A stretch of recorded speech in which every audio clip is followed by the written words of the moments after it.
बिस्मिल्लाहिर्रहमानिर्रहीम। अस्सलामु अलैकुम वरहमतुल्लाह। तमाम दोस्तों, साथियों को, तुलबा को अपने चैनल पर नई वीडियो में खुशामदीद कहता हूँ। आज की इस वीडियो में मैं आपके लिए केमिस्ट्री में होने वाली एक जदीद रिसर्च लेकर आया हूँ और मैं चाहता हूँ कि मेरे होनहार तालिब इल्म और हमारे मुल्क के साइंसदान इस तरफ तवज्जो दें और अपने मुल्क को इस रिसर्च से फ़ायदा पहुँचाएं। और सिर्फ साइंसदान ही नहीं, हमारे मुल्क के सियासतदानों को भी इस तरफ तवज्जो देना चाहिए और साइंटिस्ट की हौसला अफजाई करनी चाहिए, क्योंकि कोई भी मुल्क बग़ैर अच्छे सियासतदानों के भी तरक्की नहीं कर सकता और बग़ैर साइंसदानों के, साइंटिस्ट के बग़ैर भी तरक्की नहीं कर सकता। मुल्क में अच्छे इंजीनियर्स की भी ज़रूरत होती है और अच्छे साइंसदानों की भी ज़रूरत होती है, और ये तभी मुमकिन है जब हमारे मुल्क में अच्छे असातिज़ा हों और अच्छे तालिब इल्म हों, पढ़ाने वाले, सिखाने वाले असातिज़ा और तालीम से दिलचस्पी रखने वाले तुलबा हों। तो मेरा चैनल तो तालीमी है और मैं चाहता हूं कि मैं अच्छी से अच्छी मालूमात अपने मेहनती तुलबा तक पहुंचाऊं। तो आइए ये देखें कि कौन सी वो जदीद रिसर्च है जो मैं आप तक लाना चाहता हूं। तो साइंसदान इस वक्त ये कोशिश कर रहे हैं कि पेट्रोल को कारखानों के अंदर तैयार किया जाए। जी हाँ, अब तक जो पेट्रोल, डीज़ल, मिट्टी का तेल हम इस्तेमाल करते हैं और इसका इस्तेमाल बहुत ज़्यादा है। इस वक्त गाड़ियाँ सारी पेट्रोलियम पर चलती हैं किसी न किसी अंदाज पे, ख़ाँ वो पेट्रोल हो या डीज़ल हो या मिट्टी का तेल हो या वो गैस हो। तो ये हमें ज़मीन से फॉसिल्स वाला मिल रहा है जो रीन्यूएबल नहीं है, यानी ये ज़मीन के अंदर कुदरती जो स्टॉक है, जो ज़माना कदीम से ज़मीन के अंदर ये बना है। कैसे बना वो ख़ुद एक साइंस है, हिस्ट्री है। तो ये स्टॉक आहिस्ता आहिस्ता ख़त्म हो रहे हैं और साइंसदानों का अंदाज़ा है कि एक वक्त ऐसा आएगा कि ये बिल्कुल ख़त्म हो जाएंगे। जैसे कि कदीम ज़माने में इंसान तवानाई के लिए जंगलात को इस्तेमाल करता रहा है और नतीजा ये निकला कि दुनिया के बहुत से जंगलात इंसान ने काट काट कर ख़त्म कर दिए, कुछ जला जला कर ख़त्म कर दिए। फिर कुछ फर्नीचर बनाना, जो आज का जदीद इंसान बग़ैर फर्नीचर के नहीं रह सकता, तो बेताशा लकड़ी फर्नीचर में भी इस्तेमाल होती है। तो जंगलात ख़त्म हो गए, उसकी वजह से नुकसानात हुए। तो साइंसदानों ने उस तरफ तवज्जो दी और मसनूई जंगलात आखिर बनाने पड़े।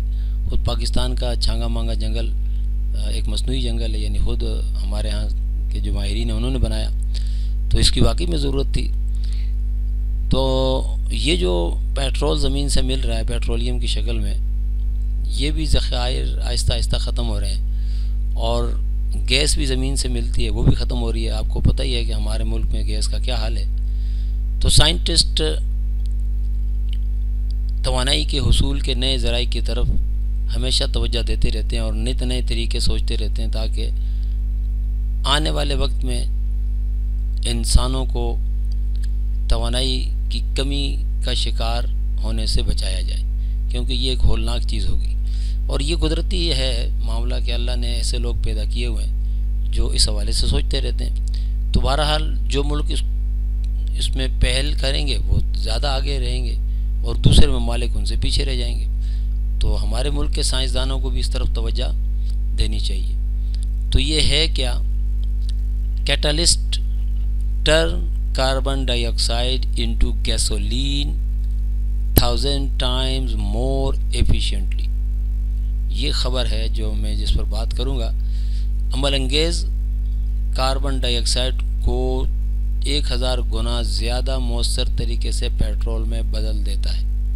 यानी अमल अंगेज़ या कैटलिस्ट क्या चीज़ है, अब वो मेरे साथी जो नहीं जानते तुलबा, तो उनको बताता चलूँ कि केमिस्ट्री आप लोग पढ़ते हैं, शौक़ से पढ़ा करें। तो अमल अंगेज़ असल में केमिकल होते हैं एक ख़ास किस्म के, ये कभी कंपाउंड होता है, कभी एलिमेंट होता है, और एलिमेंट में ये आमतौर पर मेटल्स होते हैं, उनके साथ दूसरी चीज़ें मिक्स करके इन्हें इस्तेमाल किया जाता है। ये असल में ऐसी चीज़ें होती हैं जो किसी केमिकल रिएक्शन को शुरू करती हैं, या तेज़ करती हैं या सुस्त करती हैं, लेकिन इनकी अपनी क्वांटिटी केमिकल रिएक्शन में इस्तेमाल नहीं होती, और जितनी क्वांटिटी शुरू में होती है आखिर तक क्वांटिटी उतनी ही रहती है।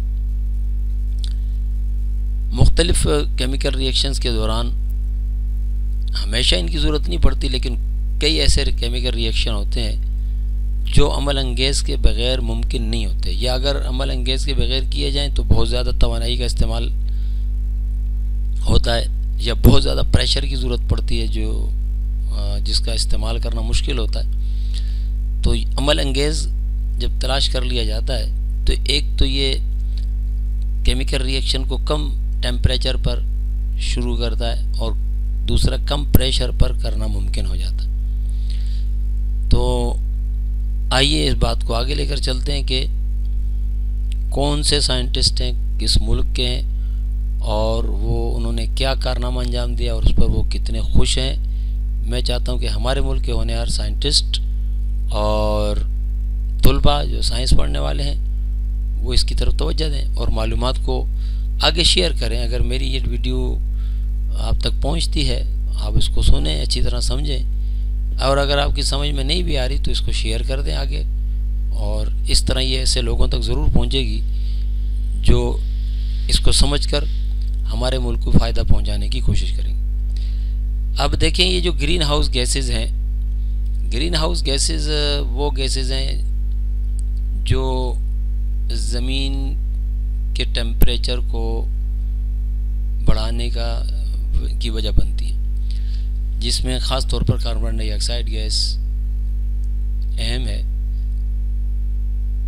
और कार्बन डाइऑक्साइड गैस की कुदरती क्वांटिटी हवा में अगर रहे तो ये तो ख़तरनाक नहीं है, लेकिन अगर ये कुदरती मकदार से ज़्यादा हो जाए तो इसकी वजह से ग्रीन हाउस इफ़ेक्ट पैदा होता है।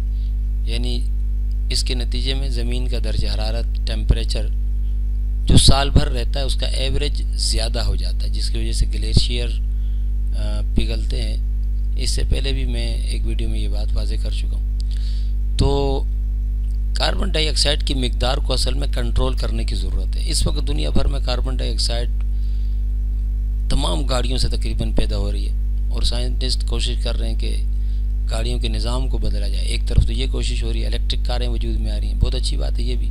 इसकी वजह से ये है कि वो पेट्रोल, डीजल, मिट्टी का तेल, गैस, ये चीज़ें इनका इस्तेमाल कम होगा, और कार्बन डाइऑक्साइड भी कम पैदा होगी, क्योंकि जब भी आग जल रही होती है कहीं पर तो कार्बन डाइऑक्साइड गैस यकीनन पैदा होती है और ये फ़ज़ा में शामिल होती रहती है। अब ज़रूरत इस बात की है कि इसे कम किया जाए। एक और बात यह कि सिर्फ यानी ये गाड़ियों से ही नहीं पैदा हो रही, इस वक्त दुनिया भर में बेशुमार कारखाने ऐसे हैं जहाँ यानी कोई ना कोई ईंधन इस्तेमाल हो रहा होता है, जिसकी वजह से उनसे भी कार्बन डाइऑक्साइड फ़ज़ा में शामिल होती रहती है। इस तरह ये टनों के हिसाब से शामिल हो रही।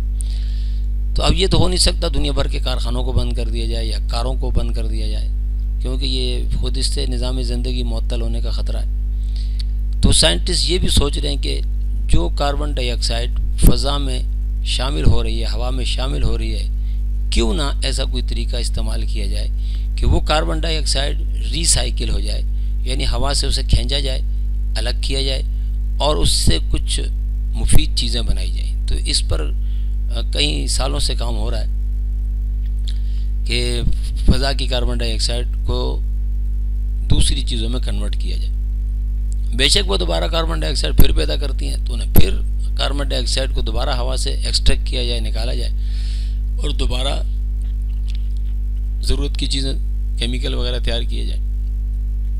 तो इस पर कई साइंटिस्ट काम कर रहे हैं। तो ये जो मैं जिक्र करने लगा हूँ, स्टैनफोर्ड यूनिवर्सिटी के केमिकल इंजीनियर मैथ्यू कार्गिनेलो, इसी मौजू पर काम कर रहे हैं और वो इस कोशिश में है, वो और उनकी साथी, उनकी टीम, के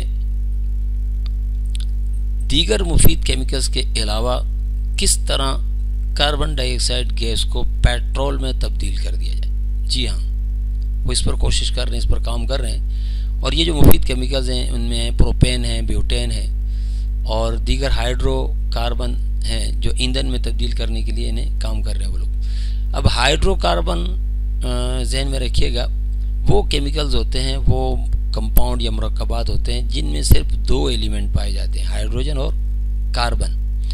और प्रोपेन ब्यूटेन का मतलब है इनमें कार्बन की जंजीर में कम से कम 3 एटम पुरोए होते हैं, आपस में जुड़े होते हैं। और ब्यूटेन का मतलब है 4। और ये जो प्रोपेन यानी ऐसा हाइड्रोकार्बन जिसमें 3 कार्बन एटम आपस में जंजीर बनाए और उसके साथ चारों तरफ जो है हाइड्रोजन भी जुड़े हुए हैं कार्बनों के साथ। ब्यूटेन का मतलब है 4 कार्बन एटमों वाला या हाइड्रोकार्बन, यानी जिसमें 4 कार्बन एटम एक ही मॉलिक्यूल में एक जंजीर बना रहे हो। तो इस किस्म के जो हाइड्रोकार्बन होते हैं ये बतौर पेट्रोल के काम करते हैं, लेकिन सारे नहीं, वो बताता चलता हूँ आपको। तो कार्गिनोलो बताते हैं, ये उन्हीं के अल्फाज हैं कि हम बुनियादी तौर पर पेट्रोल बना सकते हैं। साइंटिस्ट ये समझते हैं कि पेट्रोल चूँकि हाइड्रोकार्बन है और वो मुख्तलिफ हाइड्रोकार्बनों का मिक्सचर है, 8 से 12 के अंदर तकरीबन, यानी इसके अंदर पाई जाती हैं। ज़्यादा अगर कार्बन एटम वाली जंजीर हो तो वो ज़्यादा मसला डालती है। तो यहाँ ये समझा जाता है कि 8 से 12 कार्बन एटम वाली अगर हाइड्रोकार्बन तैयार कर ली जाए तो इससे ज़बरदस्त किस्म का पेट्रोल बनेगा जिसकी क्रैकिंग कम होगी। क्रैकिंग से मुराद ये है कि जिसे कहते हैं शोर जो है, एक किस्म का जब हाइड्रोकार्बन जलता है, पेट्रोल जलता है तो इंजन की घुर्र घुर्र की जो इंजन की आवाज़ होती है उससे गालिबन नॉकिंग कहते हैं, तो वो उसका शोर कम हो जाता है। तो कार्गिनेलो केमिकल इंजीनियर हैं और असिस्टेंट प्रोफेसर के दर्जे पर हैं इस वक्त, और ये इनकी पूरी टीम काम कर रही है। तो ये समझते हैं कि 8 से 12 कार्बन एटम वाली जंजीर अगर हाइड्रोकार्बन में हो तो ये ज़बरदस्त किस्म की चीज़ बनेगी और एक ज़बरदस्त पेट्रोल बनेगा। तो इस पर क्या कुछ काम हुआ, इन्होंने एक नया अमल अंगेज़ तैयार किया है जो कीमियाई रिएक्शन में, केमिकल रिएक्शन में लंबी जंजीर के हाइड्रोकार्बन की पैदावार को बढ़ाकर इस मकसद की तरफ बढ़ता है। यानी आमतौर पर जो तरीक़ाकार इस्तेमाल करते हैं और जो उसमें अमल अंगेज़ या कैटलिस्ट इस्तेमाल करते हैं, उनके ज़रिए से कार्बन डाइऑक्साइड से लंबी जंजीर वाले हाइड्रोकार्बन नहीं बनते। लेकिन इन्होंने एक ऐसा केमिकल तैयार किया है, ढूंढा है, ऐसा अमल अंगेज़, ऐसा कैटलिस्ट जो लंबी जंजीर वाले हाइड्रोकार्बन बनाने की सलाहियत रखता है। इस नए अमल अंगेज़ ने कार्बन डाइऑक्साइड, हाइड्रोजन अमल अंगेज़ दबाव, हरारत और वक्त की उतनी ही दी जाने वाली मिकदार से मायारी अमल अंगेज़ के मुकाबले में 1000 गुना ज़्यादा ब्यूटेन पैदा की है।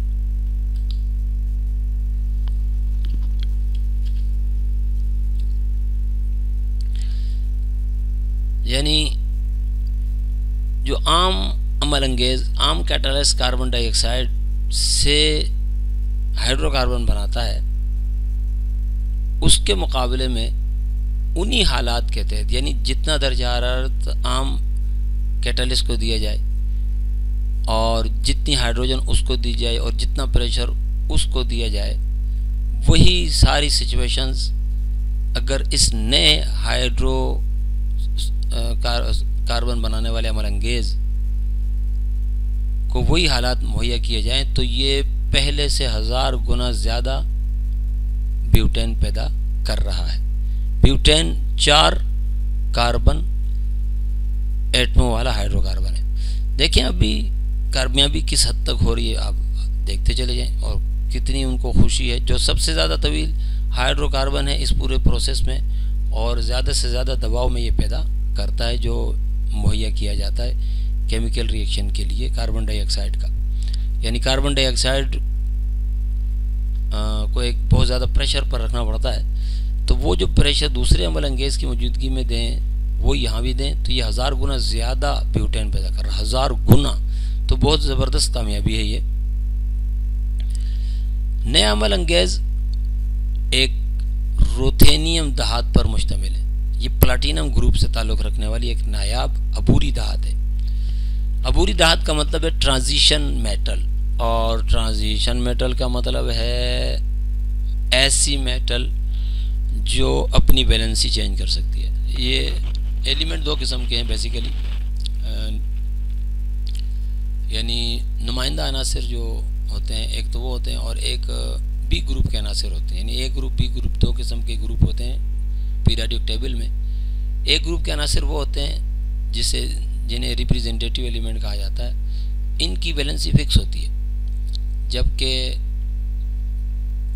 दूसरे एलिमेंट जो वो हैं जो तकरीबन सब के सब मेटल्स हैं उनकी वैलेंसी बदलती है, और ये बहुत से यानी धातें इनमें तरह तरह के काम की हैं। तो ये एक नायाब अबूरी धात ट्रांजिशन मेटल है। नायाब का मतलब है कि ज़मीन में कम क्वांटिटी में पाई जाती है, जिस पर प्लास्टिक की एक पतली सी तय चढ़ी होती है, यानी चढ़ानी पड़ती है। इसे जब एस कैटलिस्ट यूज़ करना होता है यानी बतौर अमल अंगेज़ के, तो उस वक़्त ये इजाद जो है इस अमल में इस्तेमाल हुए बग़ैर कीमियाई रद्द अमल को तेज़ करती है। यानी किसी भी अमल अंगेज़ की तरह इसकी यह खूबी हो जाती है फिर कि ये ख़ुद इस्तेमाल नहीं होती, ख़ुद इस्तेमाल होती भी है और नहीं भी होती, तो जिसकी मैंने पहले वजाहत कर ली। यानी इसकी क्वांटिटी उधर ही रहती है। केमिकल रिएक्शन में ये सिर्फ इस तरह हिस्सा लेती है कि केमिकल रिएक्शन को तेज़ कर देती है और काबिल अमल कर देती है, उसकी रफ्तार 1000 गुना बढ़ा देती है, जबकि ये ख़ुद जितनी है उतनी ही रहती है। अमल अंगेज़ की होती है खूबी है, लेकिन ये दूसरे अमल अंगेज़ से इस मामले में ज़बरदस्त है कि 1000 गुना ज़्यादा रिएक्शन की रफ्तार को बढ़ा रहा है, इजाफा कर रहा है। तो एक फ़ायदा ये भी कि दूसरे आला मायार के अमल अंगेज़ जैसे पैलेडियम और प्लाटिनम के मुकाबले में कम महंगा है। पैलेडियम भी धात है इसी ग्रुप में और प्लाटिनम भी। इसके अलावा भी धातें इस्तेमाल होती हैं, कंपाउंड भी इस्तेमाल होते हैं, Al2O3 भी इस्तेमाल होता है, आयरन के कंपाउंड भी इस्तेमाल होते हैं, निकल भी इस्तेमाल होता है एस केमिकल रिएक्शन। और याद रखें कि बतौर अमल अंगेज़ के या कैटलिस्ट के तौर पर जो चीज़ इस्तेमाल होती है वो हर केमिकल रिएक्शन में मौसर नहीं होती। मुख्तलिफ केमिकल रिएक्शंस यानी कोई चीज़ जब तैयार हो रही थी केमिकल रिएक्शन के ज़रिए आपस में चीज़ों को मिलाकर जब नई चीज़ तैयार करते हैं केमिस्ट्री में, तो वो हर जगह एक ही कैटलिस्ट यूज़ नहीं हो सकता, बल्कि मुख्तलिफ केमिकल रिएक्शन के लिए मुख्तलिफ किस्म के केमिकल अमल अंगेज़ कैटलिस्ट की ज़रूरत पड़ती है। तो पैलेडियम और प्लाटिनम बहुत ही महंगी धात है और ये उनके मुकाबले में कम महंगा है। तो इस तरह ये एक तो ज़बरदस्त तेज़ रफ्तार भी है और दूसरी तरफ उनके मुकाबले में सस्ता भी है। तो कार्गिनेलो और उनकी टीम ने अपने ताज़ा तरीन मकाले में अमल अंगेज़ मकाला यानी उनका जो पेपर है, ये मैंने उन्हीं की सारी बातें जो साइंसी रिसाले में उन्होंने शाये की हैं, अमेरिकन एक साइंस वेबसाइट है, मैंने वहाँ से आपके लिए ये ट्रांसलेट की हैं। तो उनके तजर्बात के नताइज को उन्होंने बयान किया जो इस हफ्ते proceedings of national academy of sciences के जर्नल में शाया हुआ है। और वहाँ से फिर एक साइंस वेबसाइट है उनकी, उन्होंने लिया है, मैंने वहाँ से ट्रांसलेट करके आपके सामने लाया है। तो हमें इन मालूमात से फ़ायदा उठाना चाहिए कि वो लोग अब कारखानों में पेट्रोल तैयार करने के नज़दीक हो रहे हैं। असल में ये जो ब्यूटेन तक वो पहुँचे हैं, ये मैं समझता हूँ वाकई में बड़ी कामयाबी है और इसकी इतनी बड़ी रफ्तार के 1000 गुना उसको ज़्यादा कर दिया है पहले के मुकाबले में, तो ये वाकई में बहुत अहम है। लेकिन आपको कोई भी अजीब बात बताऊं कि कार्गिनेलो और उनकी टीम को इस नए अमल अंगेज़ कैटलिस्ट तक पहुंचने के लिए 7 साल लगे हैं, 7 साल। तो उनको तो ये लग गए, उन्होंने मेहनत की। तो अब हमारे साइंटिस्ट हमारे मुल्क के नौजवान तालिब इल्म जो रिसर्च करते हैं तो उन्हें चाहिए इस तरफ तवज्जो दें और कट और पेस्ट वाली डिग्रियां लेने से बस कर दें, अल्लाह का वास्ता है। नकलें कर कर के अपनी ज़िंदगी भी तबाह, मुल्क को भी तबाह ना करें और इल्म हासिल करें और मुल्क को भी फ़ायदा पहुँचाएँ, खुद को भी फ़ायदा पहुँचाएँ। तो हाइड्रोकार्बन का सिलसिला जितना लंबा होगा उसका पैदा करना उतना ही असल में मुश्किल होता है, यही मेन रुकावट होती है। और कार्बन को कार्बन से जोड़ने के लिए गर्मी और ज़बरदस्त दबाव की ज़रूरत होती है। कार्बन को कार्बन से जोड़ने के लिए गर्मी यानी हीट और प्रेशर की ज़रूरत होती है और ये इसी वजह से ये अमल महंगा हो जाता है और शदीद तवानाई लेने वाला होता है। यानी जितने ज़्यादा कार्बन को कार्बन से जोड़ना है, लंबी जंजीर बनानी है, उतनी ज़्यादा हीट की ज़रूरत होगी, तो ये महंगा हो जाएगा अमल। और शदीद तवानाई की वजह से आलात और मशीनें भी फिर उसी हिसाब से पावरफुल मजबूत बनानी पड़ती हैं, ये भी मसाइल होते हैं। तो अब ये है कि एक ऐसी उन्होंने कामयाबी हासिल की है जो पहले से 1000 गुना गोया आगे बढ़ चुके हैं। वो कारगिनों ने कहा कि इस सिलसिले में नए अमल अंगेज़ की जो रद्द अमल है, यानी उसका जो रिएक्शन की सलाहियत है, केमिकल रिएक्शन की, वो पेट्रोल पैदा करने की सलाहियत की तरफ एक पेशरफ्त है। यानी गोया इंसान जल्द ही पेट्रोल बनाने के काबिल हो जाएगा कारखानों में, और इसकी लैब में मौजूद रिएक्टर को पेट्रोल के लिए तमाम लंबी जंजीर वाले हाइड्रोकार्बन तैयार करने के लिए सिर्फ ज़्यादा दबाव की ज़रूरत होगी, और वो ज़्यादा दबाव वाले रिएक्टर की तामीर के अमल में है। यानी अब उन्होंने बाकायदा यानी उनकी टीम ने ऐसा एक कारखाना, एक ऐसा प्लांट, रिएक्टर ऐसा प्लांट तैयार करने की तरफ उन्होंने बढ़ना शुरू कर दिया है जहां वो ज़्यादा लंबी जंजीर वाले, यानी तकरीबन 8 से 12 कार्बन वाली, जिनमें कार्बन एटम आपस में जुड़े होंगे एक मालिक्यूल में, वो इस तरफ बढ़ने के लिए अब उन्होंने अंदाज़ा लगा लिया है। अब वो बाकायदा एक प्लान बनाने की तरफ जाने लगे। तो हमारे मुल्क के साइंसदानों को भी अब इस तरफ तवज्जो देनी चाहिए, और ताकि जो कामयाबियाँ वो हासिल कर रहे हैं हम भी उन कामयाबियों को हासिल करें ना कि सारी कामयाबी उन्हीं के ज़िम्मे है, वही काम करे और फिर हम उनसे भीख मांगते रहें। तो देखें उन्होंने मज़ीद क्या कुछ किया। गैसोलीन कमरे के दर्जा हरारत पर असल में माया होता है, यानी पेट्रोल जो है कमरे के दर्जा हरारत पर लिक्विड होता है, और इस वजह से इसके गैसी छोटी जंजीर वाले साथी, यानी इसके ग्रुप में जो आते हैं दूसरे, मीथेन, ईथेन और प्रोपेन। मीथेन का मतलब एक कार्बन वाला मालिक्यूल, और ईथेन का मतलब 2 कार्बन वाले, और प्रोपेन का मतलब 3 कार्बन वाले मालिक्यूल, जिन्हें ज़ख़ीरा करना मुश्किल होता है और दोबारा आसमानों में रसने का ख़तरा होता है। यानी ये कहीं ना कहीं से गैस हैं चूँकि ये, और ये हवा में, फ़ज़ा में शामिल हो जाने का ज़्यादा ख़तरात होते हैं, और उनके मुकाबले में जो है ये बड़ी जंजीर वाले जो हाइड्रोकार्बन है उन्हें कंट्रोल करना, हैंडल करना बहुत आसान होता है, यानी चूँकि वो लिक्विड होते हैं। कारगिनिलो और दीगर महक़क़ीन ने जो कैप्चर कार्बन से माया ईंधन बनाने के लिए काम कर रहे हैं। कैप्चर कार्बन असल में उस कार्बन को कहते हैं जो फ़ज़ा से कार्बन डाइऑक्साइड हासिल करके उसी कार्बन को दूसरी चीज़ें बनाने में इस्तेमाल करते हैं। इस कार्बन को कैप्चर कार्बन कहते हैं, यानी कैप्चर कार्बन डाइऑक्साइड भी कह सकते हैं आप। तो इनका मेन मिशन यही है कि फ़ज़ा को गंदा होने से बचाया जाए। देखिए ये लोग ज़मीन को साफ़ रखने के लिए जद्दोजहद कर रहे हैं और साथ साथ उससे फ़ायदे भी हासिल करना चाहते हैं। तो हमारे साइंसदानों को और हमारे सियासतदानों को भी इस तरह तवज्जो देनी चाहिए, और ये इनके सियासतदान ही पूरा साथ देते हैं अपने साइंसदानों का, वरना ये बड़े बड़े मंसूबे उनके साइंसदान आसानी से पूरा नहीं कर सकते, क्योंकि उनके लिए अच्छी खासी रकम की ज़रूरत होती है। तो वहाँ के मुल्क के सियासतदान इन मामलात में साइंटिस्ट को अपने साथ लेकर चलते हैं और उनको हर मुमकिन सहूलियात मुहैया करते हैं। तो हमारे यहाँ भी अल्लाह करे ऐसी फ़ज़ा कायम हो जाए। तो ये लोग क्या कर रहे हैं, इसी कैप्चर कार्बन से माया ईंधन बनाने के लिए काम कर रहे हैं। फ्यूल, लिक्विड फ्यूल यानी पेट्रोल, डीजल, इस किस्म की चीज़ें एक कार्बन न्यूट्रल साइकिल का तस्वर करते हैं जिसमें कार्बन डाइऑक्साइड को जमा किया जाता है।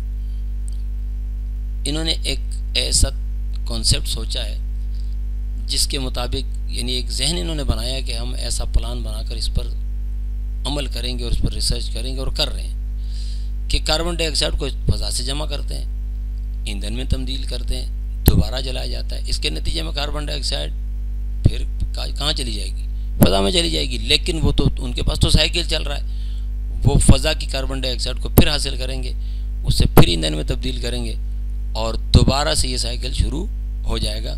इस तरह क्या फ़ायदा होगा कि फ़ज़ा में जाने वाली कार्बन डाइऑक्साइड की क्वांटिटी बढ़ने नहीं पाएगी।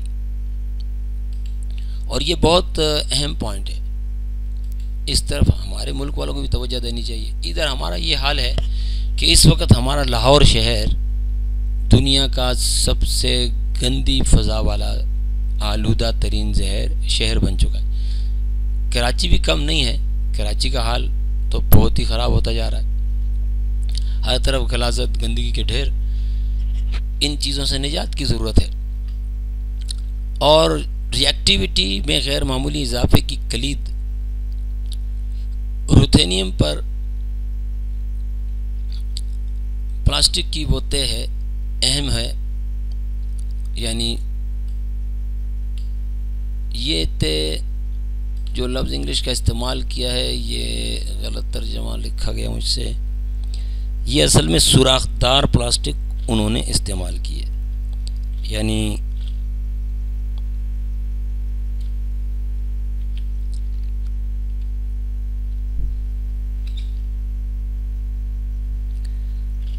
सॉरी, थोड़ा सा टाइम लग रहा है। ये मैंने लिखा इसलिए कि हमारे जो कुछ साथी तुलबा अगर इन डेटा को देखना चाहते हैं, पढ़ना चाहते हैं, तो साथ साथ पढ़ भी लें, उतारना चाहें उतार भी लें। तो यहाँ सबसे अहम चीज़ असल में रुथेनियम है। और इस रुथेनियम पर परफोरेटेड प्लास्टिक की एक लेयर चढ़ाई जाती है, सुराखदार प्लास्टिक की। यानी फुल कवर नहीं होता, ये एक इस किस्म की लेयर प्लास्टिक की चढ़ाते हैं कि उसके अंदर बारीक होल होते हैं। और अगर फुल चढ़ा देंगे तो असल में फिर वो अपना जो है ना कैटालिटिक प्रोसेस नहीं कर सकता। तो इस बात की वजाहत वहाँ पर एक और उनके जो साथी हैं, लीड स्टूडेंट मुसन्निफ चिंग शुआंग याओ ने की है कि यहाँ पर जो है रुथेनियम पर सुराखदार प्लास्टिक की लेयर चढ़ाई जाती है। और ये शख्स जो है कारगिल की लैब में डॉक्टरेट के उम्मीदवार है। यानी ये गोया अब साइंटिस्ट बन रहे हैं और रिसर्च कर रहे हैं। देखिए हमारे यहाँ तो बस कट पेस्ट वाले साइंटिस्ट बन जाते हैं, पता ही नहीं चलता कि उन्होंने क्या रिसर्च की। सब की बात नहीं कर रहा, लेकिन बहुत से ऐसे ही काम कर रहे हैं जिन्होंने नई कोटिंग को बेहतर करने के लिए दरकार तलाश और तजर्बा किया। यानी इस पर रिसर्च की, सर्चिंग की, तरह तरह के तजर्बे करने के बाद इस कोटिंग को बेहतर किया। उन्होंने कहा कि गैर कोटेड कैटालिस्ट बिल्कुल ठीक काम करता है। यानी एक ऐसा कैटालिस्ट जिस पर कार्बन की लेयर ना चढ़ी हुई हो, गैर कोटेड, अनकोटेड समझ लें। काम तो वो भी सही करता है, लेकिन सिर्फ मीथेन पैदा करता है। देखिए इन्होंने ये रिसर्च की, आखिर 7 साल तक मगजमारी की और इन्होंने ये बात मालूम की, ये मसला हल किया। सबसे मुख्तसर सिलसिला हाइड्रोकार्बन वाला ये है, इसमें सिर्फ एक कार्बन होता है। यानी हर एक मालिक्यूल में एक कार्बन और उसके साथ 4 हाइड्रोजन एटम जुड़े होते हैं। तो यहाँ जंजीर का वजूद ही नहीं होता। तो इस तरह ये पेट्रोल से काफ़ी पीछे होता है। लेकिन जब उन्होंने ये रिसर्च की और रुथेनियम पर प्लास्टिक की लेयर चढ़ाई, तो जो बात आपके सामने आई है, ऐसा ज़बरदस्त काम सामने आया। तो अब चाहिए हम भी इनके काम से फ़ायदा उठाएं और अपने आप को आगे बढ़ाएं, ठीक है ना। तो चाओ एक और साइंटिस्ट साथ ही हैं, वो कहते हैं कि एक गैर कोटेड अमल अंगेज़ की सतह पर बहुत ज़्यादा हाइड्रोजन ढक जाती है। यानी उसकी जो सतह है, उसकी सतह पर हाइड्रोजन की तह आ जाती है। यानी ऐसा अमल अंगेज़ इस्तेमाल किया जाए जिस पर प्लास्टिक की लेयर नहीं है, तो कार्बन डाइऑक्साइड से जब उन्हें हाइड्रोकार्बन बनाने के लिए वो रिएक्शन करवाते हैं तो एक लेयर हाइड्रोजन एटमों की, हाइड्रोजन गैस की इसकी सतह पर आ जाती है, जिसके नतीजे में उसका रिएक्शन ही रुक जाता है और सिर्फ मीथेन बनने के मौका मिलता है। कार्बन के एटम कार्बनों के साथ मज़ीद जुड़कर जंजीर नहीं बना पाते। तो सुराखदार जो यानी पोरस पॉलीमर जब इस्तेमाल करते हैं प्लास्टिक का, तो उसके नतीजे में कार्बन से हाइड्रोजन तनासब को कंट्रोल भी मिलता है और साथ ही साथ उसी वक्त एक ही स्टेप में कीमियाई अमल से कार्बन की लंबी जंजीर बनाने की इजाज़त भी मिल जाती है और यानी ब्यूटेन भी बनना शुरू हो जाता है। इस ख़ास अहम तामुल का मुज़ाहरा SLSC नेशनल लेबॉर्ट्री में डॉक्टर साइमन बियर की टीम के तावन से सिंक्रोट्रोन तकनीकों के ज़रिए किया गया, जो वहाँ शरीक रसाई की रहनुमाई करता है। यानी ये सारे साइंटिस्ट सारे काम कर रहे हैं, तो हमें भी चाहिए, हमारे मुल्क के साइंसदानों को भी चाहिए, इन लोगों से राब्ते में रहें और हमारे मुल्क को तरक्की देने के लिए काम करें। कारगिनेरो तस्लीम करता है कि जबकि लंबी जंजीर वाले हाइड्रोकार्बन पकड़े गए कार्बन का एक जदीद इस्तेमाल है। पकड़े गए कार्बन वही कैप्चर्ड की बात कर रहा हूँ, यानी फ़ज़ा से जो कार्बन डाइऑक्साइड ली जाती है और ये उनका जदीद इस्तेमाल किया जा रहा है। अगरचे अभी ये कामिल काम नहीं हुआ, वो दीगर अमल अंगेज़ और इसी तरह के तरीक़ों पर भी काम कर रहे हैं जो कार्बन डाइऑक्साइड को कीमती सनती केमिकल्स में बदल देते हैं। तो बहुत ज़्यादा काम हो रहा है, जैसे कि प्लास्टिक है, मिथानॉल है, होलीग्रेल है, इथानॉल बनाने के लिए इस्तेमाल होने वाले ओलिफेन है। ये सब कार्बन डाइऑक्साइड को आसमान पर वापस किए बगैर कार्बन को अलग कर सकते हैं। यानी अब ऐसा सिस्टम बनाया जा रहा है कारखानों के अंदर, अगर ये निज़ाम फिट कर दिया जाए तो उसके नतीजे में कारखानों से जो कार्बन डाइऑक्साइड फ़ज़ा में जाती है, वो फ़ज़ा में जाने से पहले ही दोबारा नई मुफीद चीज़ों में कन्वर्ट हो जाएगी। तो देखें काम हो रहा है ना, तो हमें भी काम करना चाहिए। यार बात बहुत लंबी कर दी, चलो नाराज़ नहीं होना। अच्छा, अब इजाज़त चाहता हूँ। अल्लाह हाफिज़।